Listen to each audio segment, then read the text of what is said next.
Yun! Another weekend, another ride. Tayo ulit magkakasama mga ka-gravel. Today kasama natin ang grupo. Magta-track trip kami ngayon para sa susunod na gravel event this coming May 26, ang Overland. Yun, good morning. Ride tayo ulit ngayon. Track trip tayo ng Overland. So ngayon nasa may bandang San Fernando. Ay hindi, lagpas na ito ng San Fernando. Halos, no? Track trip tayo, Overland. Okay, 910 km. Let's go. Bale, dito pala pinadya ko to galing ng Malolos. Medyo pasaway moments ngayon kasi dapat sa Clark kami magkikita. Sorry guys. Hey, okay, Clark na tayo. Malapit na tayo sa meetup place. Sa start line ng Overland, 110 km. Nandun na yata sila. Ito na tayo sa may bike lane ng Clark. Malapit na to. Big shoutout pala kay Sir Jeno Puenco, cyclist ng Kabalen, ang route master ng Overland. Sunday kasi kami nag-ride and Saturday kaka-track read lang niya at may nabago sa ruta. Salamat agad sa pag-share nung track read namin, kaya nakuha namin yung latest na version ng GPX. Thanks ulit sir. Bray, Keb. 110 sir. Oh, kanin pa actually. Mind if I just hop in? Tara. Oh, shoutout ka na rin sir. Sama ka na rin namin sa vlog namin. Gusto lang mabilis yun. Oy, walang bilisan sir ha. Okay lang po. May nakilala tayong bagong malupit na gravelista. So siya si Sir Dennis Toscano. Iniisip ko kung saan ko narinig yung pangalan niya eh. Pero mamaya abangan nyo sa video kung saan natin narinig pala yung pangalan niya. Malakas si sir. Magbibigay ako ng feedback saka pointers kung paano yung personal approach ko dun sa mga section throughout the video. Kaya tara, samahan nyo kami. Ito sa part na to, papunta na kami dun sa entry ng first gravel section. Lusong to. Ang mga kasama pala natin sa track read natin ngayon, si Sep, si Kevin, saka si paring Brian. And yon si bagong friend natin, si Dennis. Ito pala yung ruta natin ngayon. In-highlight ko na yung tatlong major section para sa akin. Yung dalawang ahon na part sa una at yung malalim na sand section sa may 55 km mark. Mamaya makikita nyo yung mga section na yan sa video. Okay, so yan. Nakapasok na kami sa trail at usual, sands yan. Mula pa lang dyan, sandy. Kaya basta any event around Tarlac, Pampanga, expect nyo na sandy yung section na yan. Ito, nasa may bandang likuran na kami ng yung mga solar panel or solar farm ng Clark and papunta na kami doon sa Orange Bridge. My estimate route profile pala for this event is siguro mga 20% na kalye tapos 60% sand. Okay? So 15% hard pack na gravel tapos may 5% na technical trail. So talagang asahan nyo na sands talaga yung buong ruta na to. Parte na to, tinaasan to. Yung makikita nyo sa kabila. Mas mababa. Ride out pala kami sa Cycles and Brew ng 6 AM. So sana matapos namin ito ng lunch. Yan ang isang malaking sana. Doon kami nagkamali. Panoorin nyo mamaya. Pamilyar tong ruta na to, no? Kapag lagi kayo sa Clark. Ganda talaga ng mga gravel dito sa Clark, no? Hindi nyo lang napapansin or siguro mukhang madali sa video pero dumudulas-dulas na ako niyan. So tamang correction saka tamang basa ng linya. Familiar tong gravel section na to. So ito, naalala ko to nung gravel ton. Pababa to kaya maraming mabilis dito nung part na yun, as in nag 32, 34 kami sa section na to. Uy, mas maganda na yung daan.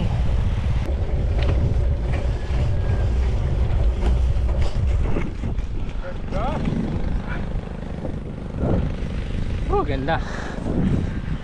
Ganda ng view.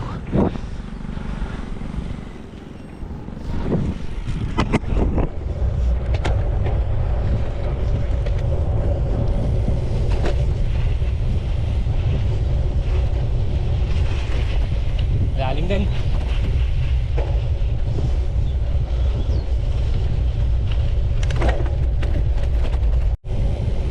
Sa part na to, so pagtawid natin nung parang river crossing, kumaliwa tayo, so pabalik. So bumalik din tayo or dumaan tayo sa ilalim ng Sacobia Bridge, yung Orange Bridge. Ayan, no, si Bry, kargang karga. Ang kapal ng buhangin dyan. Sumasayaw na ako dyan. Pero yan oh, si Bri, chill lang. Ganda ng padyak. Uy. Uy, malapit na yun. So yun, iwas na lang sa may bandang gitna kasi malalim yung buhangin doon. Nadulas ako sa part na yun. At eto, kasama ko si Bri. So naalala ko nung last event na sinalihan ko, PCF yata yun.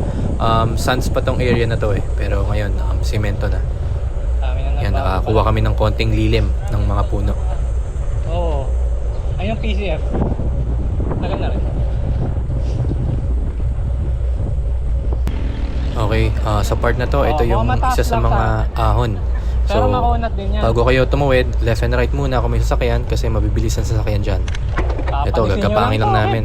Wala mo nang kargahan, track read lang naman eh.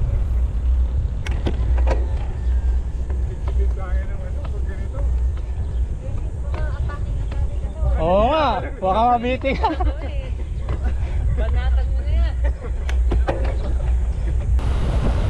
So yun yung first part nung ahon na minarkahan ko. Banayad lang naman talaga yung ano niya, yung ahon niya. Kaso yan kasi yung first part na tumaas yung heart rate Hanggang or 60 yung o power 60 AM puro lusong or na. yung effort. Kaya Pero itong first 20 i-note ko na lang. Ahon. Ha? Oo. Hindi. Nung nag-enjoy ako, huminto akong konti. Saan babalik ka ba natin? Ay, lusong. Oo.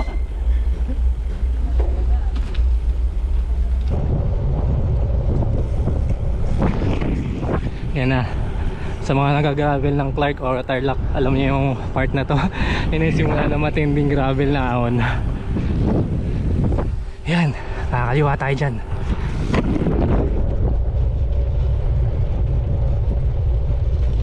Ayun, may nakita tayong mga magbabike din, mukhang aakyat din sila. So ito, naalala ko yung ruta na to, PCF. So ang bungat nito, sands din, pero hindi naman kalaliman. Magkakaroon dito ng parang technical trail na rin eh, parang XC. Ano nga, Dennis? Okay. Nahinto muna si Dennis doon, may tumutunog daw doon sa may bandang frame compartment niya eh. So may loose na screw lang. Ito pala, dumadaan na tayo dito sa community ng mga Aita, no? Okay, so at soon, yung another river crossing. Yun river crossing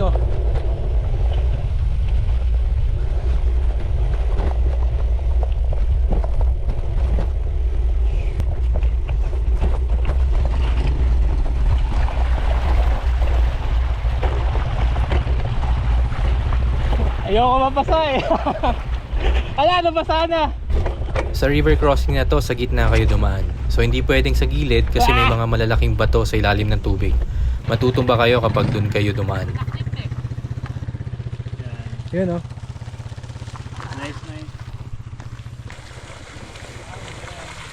Nice. Sana wag lumalim yan.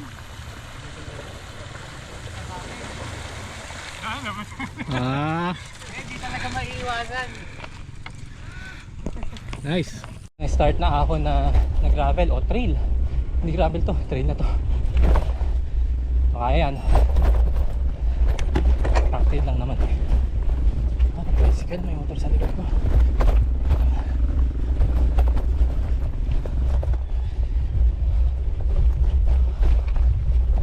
Ito yung second na ahon na minarkahan ko dun sa mapa, no? So ito, lalo sa part na to, matarik to, no? At tingin ko sa actual event, magta-traffic dito. Kapag may nahinto na isa dito, no? Mahirap nang bumawi kasi madulas yung lupa. Ang graduate ba to? So yan, nagtulak na si Kevin. Huminto na rin ako dyan. Tapos tinry kong bumawi. Kaso dumudulas yung gulong ko. Nakita natin si Sir, lakas umahon. O Nung unrestricted, kalabaw ang humarang sa amin eh. Ngayon track read, kabayo naman. So yan. Paano diskarte pag may hayop? Ganito. Padaan muna kami Padaan muna kami, usog ka muna dito. Usog ka muna dito. Dito. Usog ka doon. Usog. Yan. Padaanin mo silang dalawa. So ayun, kakusapin mo lang sila. So don't be aggressive, no? So syempre, kapag kabayo, alis ka dun sa may bandang puwet niya. Masakit sisipa yun. Ayan, tuloy na namin yung ruta. Ayan, medyo mataas na yung araw dyan. Unang nakita ko tong part na to sa vlog ni Cycling Chef eh. So biglang ahon to. Yan na yun. At dahil nga doon, Saglit! Up! ayun, natumba si pareng Bray. Kasi talagang maiksi yan, tapos sobrang tarik. Kaya kailangan mong beluhan. Tarik. Oo, kailangan beluhan. Sige, una ka, Dennis. Sige pa. Trauma ako sa nabigla ka. Ito, kala ko na makiklear ko na eh. Kaso yung last pedal, yung pa yung dubulas. Ayan, nabitin ako ng isang pedal. Doon ako namali sa loose na yun. Parang ngayong araw na to, hindi masyadong swerte si Braya. So, kaya kasemplang niya lang, di ba? Tapos ito, tingnan nyo. Op! Nakunat ko nga Malas. yata eh. Ang lapit eh. Pero binagalang ko eh. Sabi ko Pa- sa'yo wag ka daw Oo. bibilitan. Ako, mabagal lang ako eh. Ay. Hindi naman niya ako inaapot. Tapos parang ganun na lang oh. Oo. Yung ano niya, Yung ngipin. ngipin. Kakagat na lang siya. Okay, ito, familiar routes din. No? So, tinutumbok natin yung Sokovia River. Sa gilid niyan, sa right side. Ayan, no? Okay. So, dito, hinto muna kami. Ganda na view. At yun. Yes, baka nagpo-podium ka din ha. Podium ka ba? Po? Nagpo-podium ka? Ay, hindi pa lang. Ay, Hindi pa lang. Kunyari lang po. So, si Dennis, kaya pala tumatawa-tawa siya. So, chinek ko yung result ng Gravelton last year. Nag-second pala siya sa short ng 60km gravel bike category. So, natapos niya yung 60km ng men's Hindi na ako ng nadiretso. 2 hours 19 minutes. So, second siya sa rank. So, ang lakas talaga ni Dennis. So, yun, humble lang. Ang bait mo, sir. Itong gravel section na to, mga hanggang 50km mark na to. So, sa gilid lang tayo ng Sokovia River. So, sandy section din yan. So, may mga part na hard pack, may mga part na talagang dumudlos yung gulong mo. Tapos dito, yan, yung ingat sa packet na yan ha. Marami mabilis dyan, saka sandy yung dulo. Okay? Kaya tatawid tayo dyan sa kabilang side naman ng bridge.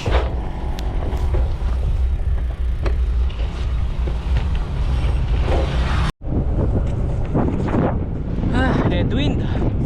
Pagod. Nasa may KM 50 na yata kami or 47. Okay.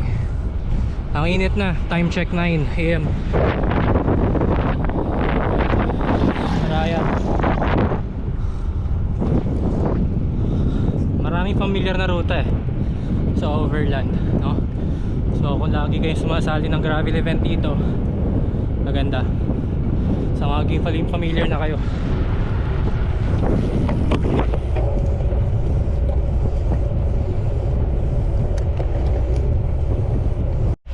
Ito yung third section na minarkahan ko sa ruta. Dito sa part na to, malalim yung mga sand, no? So, kaya talagang kailangan mo lagyan ng power. Saka kailangan ng control talaga dito. So, dito napansin ko sa may bandang right side nung gravel section, merong semento. Kasi diki yan eh. Nakikita nyo, no? So, matigas yung sa may bandang taas. So, dyan ingat-ingat lang din talaga. Pero dyan ang pinakamadali. Tingnan nyo yung sa left side, oh. Mahirap talaga yung sa section na yun, kaya kailangan yung paghandaan yun.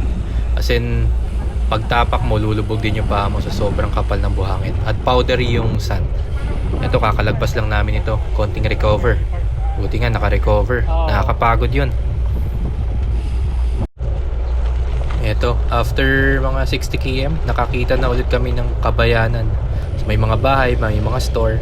Kaso, ang init na sobra dito, no? So, ito yung talagang pumatay sa amin sa track creek na to. Ang akala namin talaga matatapos namin to ng mga lunch, tapos kumakain na kami ng sisig. Kaso doon kami nagkamali, ang init talaga. So I would expect same to sa actual na race day. So paghandaan nyo to. So work on your heat training, pero hindi eh, kakaiba pa rin talaga itong init nitong mga araw na to. So tingin ko ganun din talaga to sa race day. So work on your hydration, your gel consumption. Tapos yun, uy, ayun, may baka na tumatakbo sa malayo. Buti hindi natin nakakasabay. Delikado, ang bilis niya tumakbo, baka matamaan tayo. Bukas yung gate.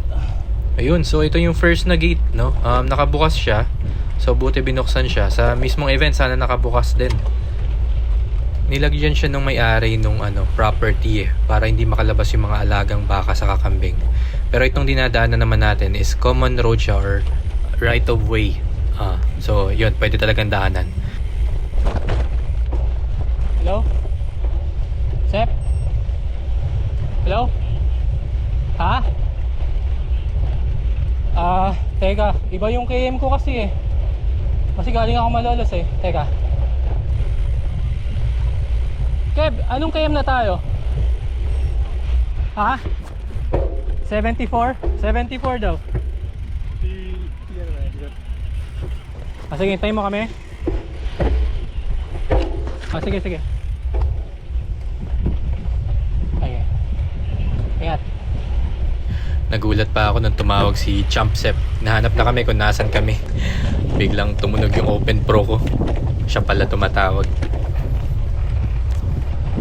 Yun, nakatikim din ulit ng semento. At ito, pabalik na tayo ng Clark nito Tapos dito, mag-over tayo or tatawid tayo sa overpass ng Esitex. Napakainit talaga nitong araw na to. Habang pinapanood ko itong video na to, naiinitan na naman ako. Nakaupo lang ako. At ito, dadaan tayo sa NCC na access road. Yun, dito rin ang init pa rin. Okay, balik trail ulit. So may konting sandy session pa rin yan, pero papalik na ng Clark to. Mga familiar na to na ruta. Ay, 7-Eleven. Ayun Ay, nakatikim ulit ng asfalto at may 7-Eleven na. So uminto kami dito. Talagang parang feeling namin nakauwi na kami. Nakakita kami ng 7-Eleven. So tamang hydrate lang. Ang init talaga. Pair ko ng konti. So ito, nasa may Bamban area na pala kami nito. So malapit yan na, MacArthur na yun kung nakikita nyo sa malayo. At papunta na kami ng Bamban Bridge. So yan, so sa may bandang unahan yan, may lilikuan lang kaming kanan. Tapos pabalik na ulit kami ng Sacobia Bridge papuntang Clark.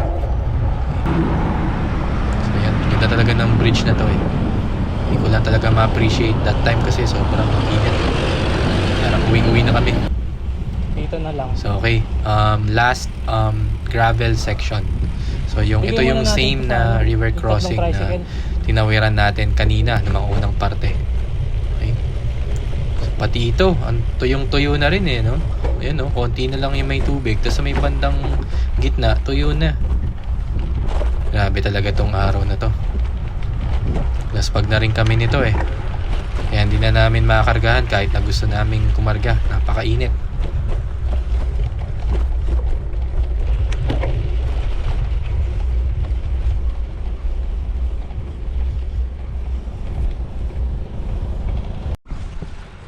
Time check 2:56. Napakainit. Ang dami naming stop kasi sobrang init talaga. Saka truck read lang naman to, okay lang yun. Mahirap lang may heat stroke. Lapit na to, Clark na kami. I would advise for those be joining the same event, yung 110 distance, no? I-target nyo na wag abutin ng tanghaling tapat talaga. Kasi ang lakas makadrain ng init. And then personally, ang strategy ko dito, kakargahan ko sa first 50 km kasi palusong kasi yun Ito kaya combination na to ng init tapos ahon kasi yan, pabalik ng Clark. Tapos pag na din. Yun. Gravel.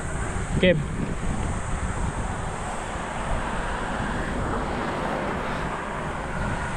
Same day review. Nakakatapos lang namin. Di ba pala mga 2 km? Mahirap yung overland. Actually yung dalawang part o tatlong part yung talagang technical. Kaso nga lang yung sun sa dulo, mga 50-60 km mark siguro yan. Mahirap. Tapos sabay mo pa no init. Sobrang init. Yun ang magiging challenge sa race day, yung init. Kasi iba, kala ko maiksi lang 110. Mahirap. Lapit na, Cycles and Brew kami. Ako, aminado ako na underestimate ko talaga tong ruta kasi parang 110 km lang yan eh. Sumali nga ng ultra gravel 240, nagka-just record 320. Wala na yan. Pero yun ang isa sa napakalaking pagkakamali. Mahirap yung ruta, challenging. Tingin ko mahirapan pag first timer. Pero kaya naman tapusin sa oras. At yun yung feedback ko sa ruta. Pero maganda siya, totoo lang. Nag-enjoy naman kami eh. Kaso yung init lang talaga yung pumatay sa amin. Pero maganda yung ruta. Technical yung sands pero enjoy.